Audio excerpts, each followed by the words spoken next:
Analytical chemistry का intro समझा देते हैं। इंट्रो में क्या बोला गया है, एनालिसिस केमिस्ट्री में दो तरीके के होते हैं, एक होता है क्वांटिटेटिव एनालिसिस और एक होता है क्वालिटेटिव एनालिसिस। मेरे लाल, तो क्वांटिटेटिव एनालिसिस में हम हमेशा क्या निकालते हैं, अमाउंट, या फिर निकालते हैं मास, वॉल्यूम, जिसके लिए चैप्टर 5 पढ़ोगे, कौन सा, मोल कंसेप्ट। कैसा, मोल कंसेप्ट। यहां निकाला करोगे कि कितने वॉल्यूम गैस यूज हो गई, कितने ml कौन सा सोल्यूशन खर्च हो गया, कितने ग्राम कोई सी चीज लगेगी। इसे बोलते हैं क्वांटिटेटिव, जहां क्वांटिटी मेजर करते हैं। फिर होता है क्वालिटेटिव। क्वालिटेटिव एनालिसिस में हमें क्या करना होता है, हमें पता लगाना होता है कौन सा एलिमेंट यूज हुआ है, कौन सा कैटायन है, कौन सा एनायन है। इसमें हमें वैल्यू मेजर नहीं करनी होती, हमें पता लगाना होता है। कैसे, कल आपने टाइट्रेशन सुना था, सोचो कौन सा था वो मेजरमेंट, क्वालिटेटिव या क्वांटिटेटिव। उसमें क्वांटिटी मेजर करी थी, कितने ml बेस खर्च हुआ, इसे बोलते हैं क्वांटिटेटिव एनालिसिस। लेकिन अभी मैं बोलूं कि बेटा आपको मैंने एक टेस्ट ट्यूब दी और आपसे बोला इसमें एक ट्रांसपेरेंट कोई लिक्विड है, तो मैंने बोला पहचानो ये एसिड है बेस है, व्हाट यू विल डू। पूरा चैप्टर पढ़ लिया तुमने, तो आप क्या करोगे, कोई इंडिकेटर यूज करोगे और उसमें डालोगे। अगर उसका कलर चेंज होता है, मान लो जो भी आता है कलर, उस हिसाब से आप बता दोगे। क्या उसमें आपने कोई वॉल्यूम या कुछ मेजर किया नहीं, आपने सिर्फ ये बताया कि वो जो चीज आपको दी गई है, स्पेसिमेन जो दिया गया है, वो एसिड है या फिर बेस है। इसी चीज को बोलते हैं क्वालिटेटिव एनालिसिस, जहां पे हमें ये पता लगाना होता है कौन सा कैटायन है या एसिड है या बेस है। बात समझ में आ गई। दो तरीके के मेजरमेंट होते हैं। हाँ? आगे पर मैं पक्का ले आऊंगा, दिखा दूंगा। आगे colours of the salt and there. अच्छा, ये चीज और बता दूं आपको कि भाई ये क्वालिटेटिव या क्वांटिटेटिव एनालिसिस करने के लिए, स्पेशली कौन सा क्वालिटेटिव एनालिसिस करने के लिए हम सबसे ज्यादा जो यूज करते हैं, रिएजेंट। रिएजेंट मतलब वो केमिकल जिसमें चीजों को डाला जाता है जिससे कलर या कुछ प्रेसिपिटेट बने। वो रिएजेंट जनरली कौन से होते हैं, एल्कलाइज होते हैं। क्या होते हैं, एल्कलाई होते हैं। एल्कलाई क्या होते थे, तो बेसिस का यूज करते हैं रिएजेंट के। और कौन से बेसिस यूज करेंगे, हमारे चैप्टर में है NaOH का या फिर NH4OH।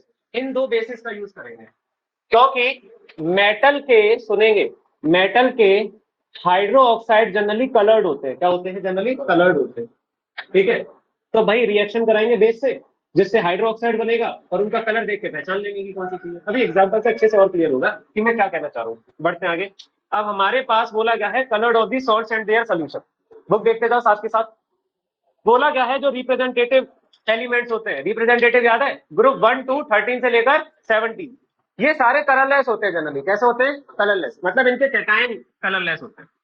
ठीक है, ग्रुप जो रिप्रेजेंटेटिव एलिमेंट्स होते हैं ग्रुप 1, 2 और 13 से 17, ये जनरली कैसे होते हैं, कलर।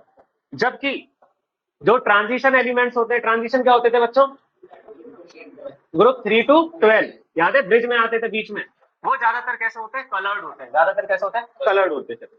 और इन्हीं के कलर्स की हेल्प से हम पहचान पाते हैं चीजों को। ये जो कलर्ड कंपाउंड्स होते हैं या इनके जो आयंस कलर्ड होते हैं, इन्हीं से पता पड़ता है हमें कि कोई भी चीज कैसी है या क्या है। आयरन है तो उसका कलर होगा स्पेसिफिक, कॉपर है तो उसका कलर होगा, लेड का अपना अलग कलर होता है। ठीक है, तो इन कलर से पहचानते हैं। अब अगर मैं आपको इन जनरल समझाऊं, हाँ, तो मैं कह रहा था किसी भी कंपाउंड का जो कलर होता है वो डिपेंड करता है उसके कैटायन या एनाइन के कलर पे। फॉर एग्जांपल NaCl के एग्जांपल को ले, तो NaCl में कौन कौन से कैटायन एनाइन होते हैं, कैटायन है Na पॉजिटिव और एनाइन है Cl। क्योंकि Na का खुद कलर कैसा होता है, कलरलेस। क्यों, रिप्रेजेंटेटिव एलिमेंट, अभी अभी पढ़ा। Cl भी क्या है, रिप्रेजेंटेटिव है, दोनों ही कलरलेस है। इसलिए NaCl का जब पानी में बोलते हैं तो कलर क्या आता है, और क्रिस्टल कभी कभी व्हाइट कलर का होता है। तो जहां कलरलेस है मतलब वो व्हाइट कलर भी आ सकता है उसके अंदर। कई बात समझ में। अब हमें एक टेबल दे रखा है, ठीक है, इस टेबल में टिक लगा लीजिए, बस इतना ही याद करना है। ठीक है, टेबल में टिक लगा लीजिए, सिर्फ इतना याद करना है, कलरलेस याद नहीं करने। सिर्फ क्या याद रखेंगे, कलर्ड, बाकी सारे क्या होंगे अपने आप, कलरलेस। तो जैसे कि कॉपर, ठीक है, जैसे कि कॉपर, तो मेरे बच्चों कॉपर Cu2 पॉजिटिव का क्या कलर होता है, ब्लू कलर होता है। तो आपको याद रखना है Cu2 पॉजिटिव आयन जहां बनेगा उसका कलर ब्लू होगा। ठीक है, कैसे कुछ हो रहा है। हाँ। आगे इसके बाद याद करना है Fe+2 का कलर कैसा होता है, ग्रीन, लाइट ग्रीन, एक ही चीज है ना, कहीं ग्रीन लिखा होगा, कहीं लाइट ग्रीन भी लिखा हो सकता है। Fe+3 का कलर येलोइश, येलो या येलोइश ब्राउन होता है। ठीक है, याद रखिएगा। आप लोगों ने रस्ट पढ़ी है, रस्ट देखी भी है, ब्राउन कलर की होती है, इस तरीके का कलर होता है। ठीक है, इसके अलावा फिर क्या है, नहीं याद करना, फिर नहीं याद करना, नहीं याद करना, बस कितने याद करने हैं? तीन। इस चैप्टर में सिर्फ यही तीन कैटायन यूज होंगे, बाकी दे रखे हैं कहीं भी यूज नहीं होंगे। ठीक है, अब आते हैं एनाइन की बारी में। एनाइन में आपके पास सबसे पहला एनाइन है जो कि है परमैग्नेट आयन। कल हमने इंडिकेटर की बात कर रहे थे, सुना होगा पोटेशियम परमैग्नेट, पिंक कलर का होता है पोटेशियम परमैग्नेट। तो भाई परमैग्नेट में दरअसल होता है MnO4 नेगेटिव और पोटेशियम के पॉजिटिव। पोटेशियम तो क्या है, रिप्रेजेंटेटिव एलिमेंट, तो इसका कलर कलरलेस। तो जो कलर आता है पिंक कलर, वो किसकी वजह से आता है, परमैग्नेट आयन की वजह से, तो इसका कलर क्या हो गया, पिंक कलर का होगा, याद कर लीजिएगा, वैसे भी बहुत काम आएगा।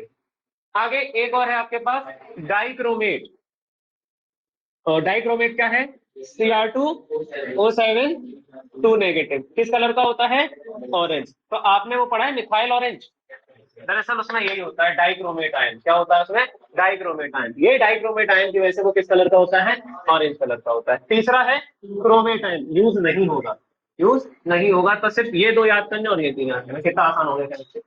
बेवजह एनालिटिकल केमिस्ट्री से डर रहे थे कि ये है वो है, इतने सारे कलर, और जो बचे रह गए वो क्या से हुए, कलरलेस हो गए। ठीक है, अब हमें अलग अलग तरीके के सॉल्ट मिलेंगे, ठीक है, घुले हुए, सब ट्रांसपेरेंट होंगे या ज्यादातर केसेस में, और हमें पहचानना होगा। ये चैप्टर दरअसल थ्योरी कम प्रैक्टिकल ज्यादा है। आप लैब में गए, मैंने आपको एक टेस्ट ट्यूब में सोल्यूशन दे दिया और बोला बेटा पहचान के बताओ कि ये जो सोल्यूशन है इसमें कौन सा मेटल आयन है, किसी को एनालिटिकल केमिस्ट्री करते हैं, तो आप क्या करोगे, इस सोल्यूशन को एक बीकर में जो दिया उसे 3-4 टेस्ट ट्यूब में डाल लोगे और फिर अलग अलग केमिकल इसमें पोर करोगे। ठीक है, जिसमें कलर शो हो गया उस कलर को पहचान के बता दोगे कि सर ये कलर इसलिए आ रहा है, मतलब यहाँ पे ये तो होगा। क्या कहना चाह रहा हूं, मान लीजिए आपके पास मैंने सोल्यूशन दिया CuSO4 का, किसका सोल्यूशन दिया, CuSO4 या FeSO4 का सोल्यूशन। ठीक है, सॉल्ट है, कोई कलर नहीं है, मान लो मैंने इसे FeSO4 का सोल्यूशन दिया एक्वस, मैंने इसे एल्कलाई में डाला, किसमें डाला, एल्कलाई NaOH। हमने बोला था इस चैप्टर में दो ही एल्कलाई यूज होंगे, कौन कौन से, NaOH या NH4OH। और जब ये रिएक्ट करता है तो बनता है FeOH का होल ट्वाइस। और अंडरस्टूड है, बचा हुआ इस पे जाएगा, मैं लिख नहीं रहा, लिखते तो होशियार हो गए कि समझ जाओ तुम कि इसके बाद क्या बनेगा, Na2SO4। समझ में आ रहा है।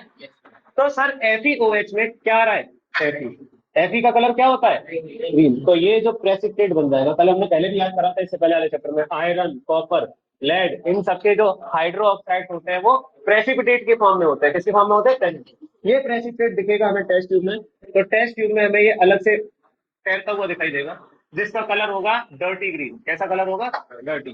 जैसे ही ये डर्टी ग्रीन, भाई सोल्यूशन में ये नहीं दिखता, लिक्विड दिखता है जिसमें कलर कैसा आ रहा है, डर्टी ग्रीन। इस डर्टी ग्रीन कलर को देख के आपने पहचाना कि जो हमें सोल्यूशन दिया था वो किसका था, आयरन का था। किसका था, बात समझ में। तो एक ट्रांसपेरेंट लिक्विड को हमने NaOH में डाला, प्रेसिपिटेट बना, प्रेसिपिटेट ग्रीन कलर का दिखने लगा, तो पहचान गए कि क्या हो गया, आयरन का है। ठीक है, आगे बढ़े। तो पहला टेबल है action of sodium hydroxide solution on certain metallic salt. तो हम मेटल के कुछ सॉल्ट लेंगे, मैं पहले मेटल के सॉल्ट लिख रहा हूं, कौन कौन से हैं। पहले लिया हमने कैल्शियम नाइट्रेट, फिर लिया हमने FeSO4, आगे बताते जाओ, FeCl3, फिर CuSO4, then ZnSO4, then PbNO3 का, ZnOH का उल्टा रह गया, ZnOH का उल्टा, फिर PbNO3 का उल्टा, चाहे NO3 का उल्टा ले लो, OH में भी सेम चीज आती है, बट फिर भी लिख लेते हैं PbOH का उल्टा। और इसके बाद है आखिरी NH4Cl। ठीक है मेरे बच्चे, अब ये सारे हैं हमारे पास क्या, मेटल सॉल्ट। क्या है बेटा, मेटल सॉल्ट। ठीक है, और इन सब की रिएक्शन हमें किससे करानी है, NaOH से करानी है। पहली वाली में क्या यूज किया है, NaOH यूज किया है। बहुत इजी चैप्टर है।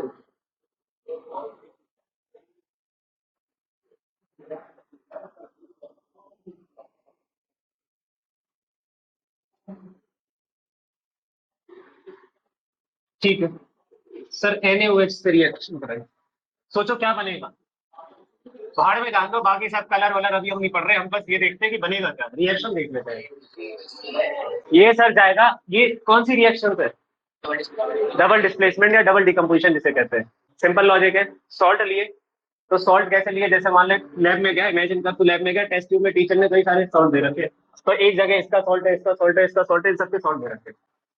और दूसरे टेस्ट ट्यूब में तेरे पास क्या है? NaOH। क्या है? NaOH। तू बार बार NaOH इसमें डालेगा, ठीक है। तो जो सॉल्ट का सोल्यूशन है इसमें क्या डालेगा तू? NaOH। तो NaOH डालेगा इसमें। अब ये दोनों क्या करेंगे? रिएक्ट करेंगे। रिएक्शन कौन सी है? Double displacement. Ca भागेगा OH के पास, Na भागेगा इसके पास, तो क्या बनेगा यहाँ पे? CaOH का होल ट्वाइस। आगे NaNO3। ये किसी काम का नहीं है अभी हमारे लिए, ठीक है। तो हमारे पास जो कैल्शियम होता है, कैल्शियम होता है, वो किस, वो क्या होता है? प्रेसिपिटेट होता है। तो ये जो हाइड्रो ऑक्साइड होते हैं ये प्रेसिपिटेट होते हैं। और ये hydro oxide, calcium generally colourless था। कैसा था? कलरलेस। कैसे पता? क्योंकि हमने कलर याद कर लिए थे, तो बचे हुए कैसे थे? कलरलेस। कलरलेस का कलर क्या हो सकता है? व्हाइट आ सकता है। कैसा आता है? व्हाइट। तो जो कैल्शियम हाइड्रो ऑक्साइड है ये किस कलर का प्रेसिपिटेट मिलता है? व्हाइट कलर का। क्या बात समझ में? फिर FeOH का होल ट्वाइस। FeOH के होल ट्वाइस में कौन सा कैटायन है? Fe कितना? Fe कितना? तू तो बता ही दे, गधी आवाज नहीं दे रहे बिल्कुल भी। Fe का पॉजिटिव। Fe2 पॉजिटिव बोलो ना। Fe दो तरीके के होते हैं, 2 पॉजिटिव या 3 पॉजिटिव। तो कौन सा कैटायन है? Fe2 positive. और ये किस कलर का होता है? ग्रीन। तो यहाँ पे इसका कलर क्या आ गया? Dirty green. डर्टी ग्रीन कैसा है? बहुत डार्क। एलगे होती है, एलगे तो होती है, देखिए, बस उसी कलर का मान लो, डर्टी ग्रीन, ठीक है। और बचे जब वो मेरे काम का नहीं है, बचे Fe भागेगा OH के पास, बनाएगा FeOH का होल क्रस। कौन सा कैटायन है? Fe। और याद है Fe+3 किसका होता था? Yellowish brown. तो ये हो जाता है यहाँ पे रेडिश ब्राउन कलर का। किस कलर का? रेडिश ब्राउन कलर का। स्पेलिंग देख लेना, मुझे लग रहा है गलत लिखी है। Cu बनेगा CuOH का होल ट्वाइस, ठीक है। CuOH का होल ट्वाइस। मेरे बच्चों, कॉपर किस कलर का होता है? तो ये जो बनेगा प्रेसिपिटेट किस कलर का हो गया? Pale blue. सी का रंग होगा पेल, मतलब हल्का सा पेल ब्लू, ठीक है। आगे ZnOH का होल ट्वाइस। मेरे लाल, Zn किस कलर का होता है? तो जो कलरलेस है वो किसका हो गया? व्हाइट। अब व्हाइट बोलो या जेलेटिनस व्हाइट? जेलेटिनस व्हाइट, एकदम शाइन करता हुआ व्हाइट, चमकता हुआ व्हाइट। इस रिएक्शन को अभी स्किप कर रहे हैं, पढ़ाएंगे अलग से। फिर है PB, लेड नाइट्रेट से बनेगा लेड हाइड्रो ऑक्साइड। लेड किस कलर का होता है? तो कैसा प्रेसिपिटेट दे रखा है? White precipitate. इसके बाद है अमोनियम, ये तो आसान है, ये बनाएगा अमोनियम हाइड्रो ऑक्साइड। ये किसी कलर का नहीं होता। क्या नहीं होता? ये किसी कलर का, मैंने क्या लिख दिया? मैंने उल्टा कर दिया, ठीक है। एंड ये टूट जाता है, उल्टा लिख दिया। यहाँ बनेगा अमोनियम की रिएक्शन जब भी कराओगे, सॉल्ट, वाटर, और कौन सी गैस रिलीज होती है? NH3, ammonia gas. तो यहाँ तो गैस रिलीज हो गई। और अमोनिया की स्मेल पंजेंट स्मेल होती है। कैसी होती है? Pungent smell. पहला टेबल आया समझ में? अब कहीं लग रहा है कुछ ऐसा ही रंग याद करने। कितने बच्चे ऐसे हैं जिन्हें कलर याद हो जाते हैं? ज्यादातर कन्या होंगी, ठीक है। मुझे आज तक याद नहीं हो पाया कलर। मुझे तो ये भी नहीं पता ये पिंक कलर है कि कुछ और है। लाइलिक। तू सही है। तो भाई जैसे कलर याद हो जाते हैं वो अच्छे से याद कर लेगा सारे रंग। एक बार रिवाइज कर लो बैठ के। सर कॉपर, कैल्शियम का हाइड्रोक्साइड बोलना है, ठीक है। FeOH का अल्ट्राइड, FeOH का अल्ट्राइड, CuOH का अल्ट्राइड, ठीक है। ZnOH का अल्ट्राइड, ठीक है। PbOH का अल्ट्राइड। अब ये जो बची हुई दो रिएक्शन है ये बताते हैं क्या दे रखा है, क्या कहते हैं। इसी टेबल के अंदर बगल में कॉलम दे रखा है, colour of precipitate and it's solubility in excess. मतलब ये, इधर देखो पहले, कि हमारे पास सॉल्ट था जिसमें हमने क्या डाला? NaOH, और हमें कुछ प्रेसिपिटेट मिला। तो भाई ये मान लो, इधर देखना, ये मान लो इसमें ये है वो प्रेसिपिटेट, और ये एक्वा सॉल्यूशन का बचा रहेगा। एक्वा सॉल्यूशन ये NaNO3। अब वो कह रहा है अगर इसमें हम खूब भर भर के और क्या डाल दें? NaOH डाल दें। किसमें डाल दें? एक्सिस में। कब चेक करते हैं कि आप प्रेसिपिटेट घुल जाएगा? कि नहीं भूलेगा कि इसका कलर कैसा रहेगा। तो पहले वाले केस में देखो बोला गया है प्रेसिपिटेट का कलर क्या रहेगा, व्हाइट। कलर कैसा रहेगा, व्हाइट। लेकिन ये स्पेरिंगली सोल्यूबल हो जाएगा। स्पेरिंगली मतलब थोड़ा बहुत घुल जाएगा उसके अंदर। किसके अंदर, एक्सेस ऑफ NaOH। किसमें, समझ में आया। मतलब जब थोड़ा NaOH डाला तब तो प्रेसिपिटेट बना, लेकिन और खूब सारा NaOH डाल दिया तो ये प्रेसिपिटेट थोड़ा बहुत डिसॉल्व हो जाएगा इसके अंदर। अब इस केस में देखते हैं FeOH के उल्टा एक्सेस। अगर हम एक्सेस में क्या डालते हैं, NaOH, बुक में देखो क्या लिखा है, इनसॉल्युबल, मतलब ये जो प्रेसिपिटेट है वो नहीं घुलेगा। तो जहां एक्सेप्शन है वहां लिख दे रहा हूं, क्या हो जाएगा, sparingly soluble. Sparingly soluble, colour वही रहेगा व्हाइट। यहाँ पे भी कलर कैसा रहेगा, डर्टी ग्रीन। ग्रीन था तो वही रहेगा डर्टी ग्रीन, बट घुलेगा नहीं। चाहे कम NaOH डालो चाहे ज्यादा NaOH डालो, ऐसा का ऐसे ही पड़ा रहेगा। आगे बढ़ते हैं। इसके बाद है FeCl3 वाले केस में। इसमें भी देखो क्या लिखा है, इनसॉल्युबल, नहीं घुलेगा एक्स्ट्रा में भी, और कलर भी कैसा रहेगा, रेडिश ब्राउन। बात समझ में आई।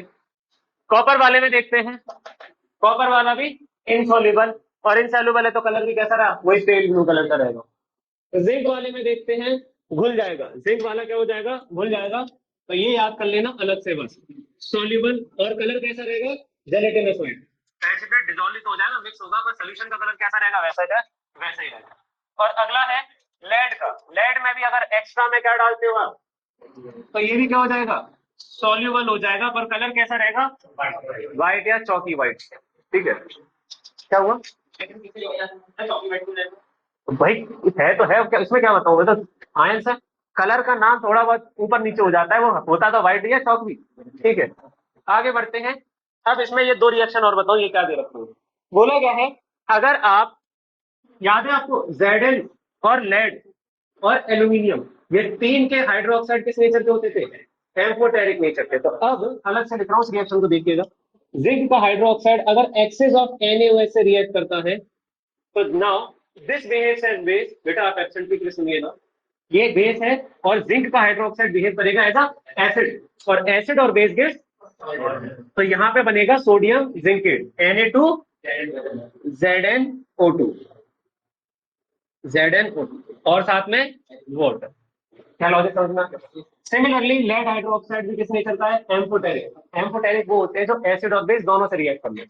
तो लेड का हाइड्रोक्साइड प्रकार बेटा जब एक्सेस ऑफ NaOH से रिएक्ट करेगा तो क्या बनाएगा, बेस, ये एसिड, एसिड और बेस सॉल्ट, तो बनेगा सोडियम प्लम्बाइड या प्लम्बेट, प्लम्बाइड, Na2PbO2, Na2PbO2, और साथ में H2। क्या लॉजिक समझ में आएगा। ठीक है, एक बार टेबल देख लो पहले फिर से, कोई अगर डाउट लगे तो पूछ लेना मेरे से। अगला टेबल पढ़ा रहे ओए, अगले टेबल में हमें NaOH की जगह क्या लिखना है, तो लो NH4OH ले लेते।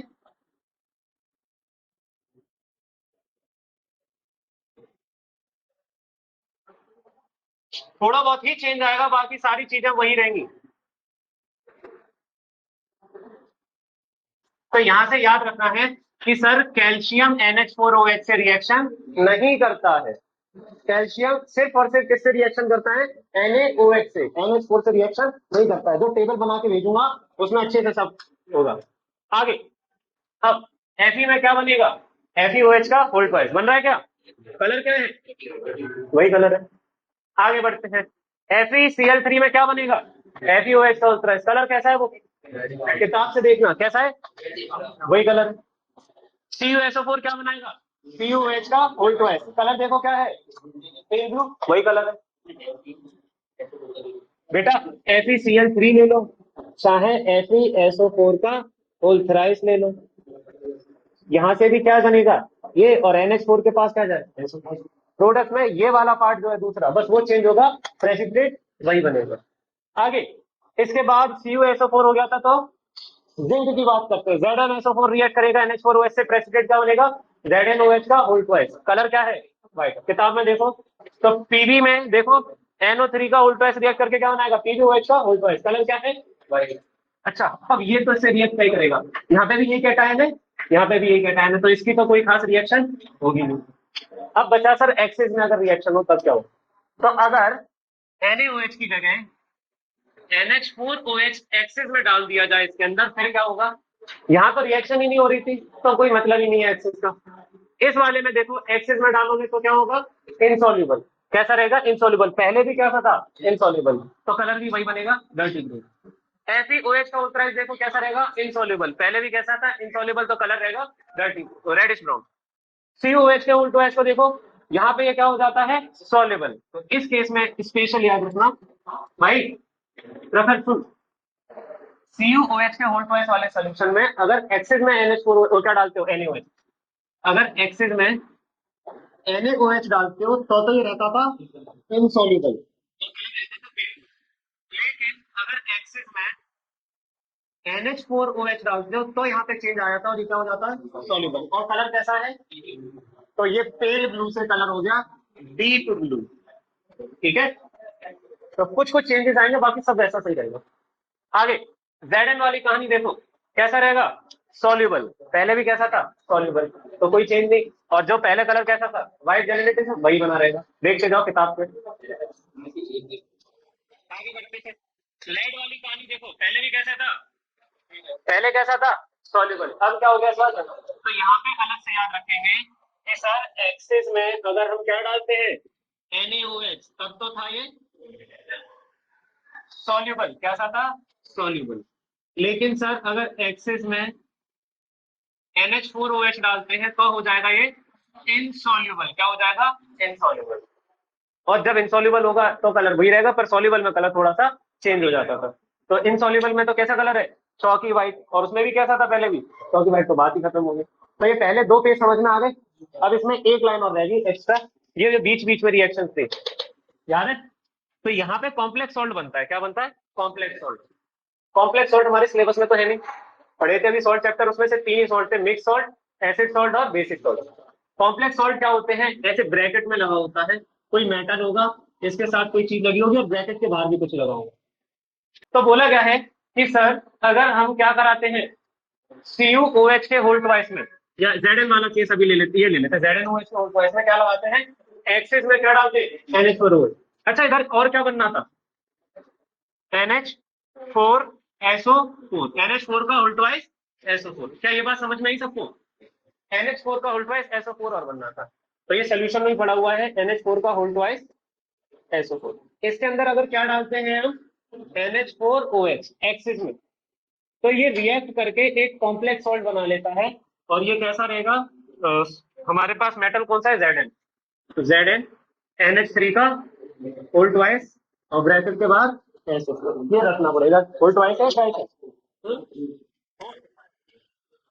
इसका नाम रखते हैं कैसे, टेट्राअमाइन, है ना, जिंक सल्फेट। हमारे सिलेबस में नहीं है, रट लिया।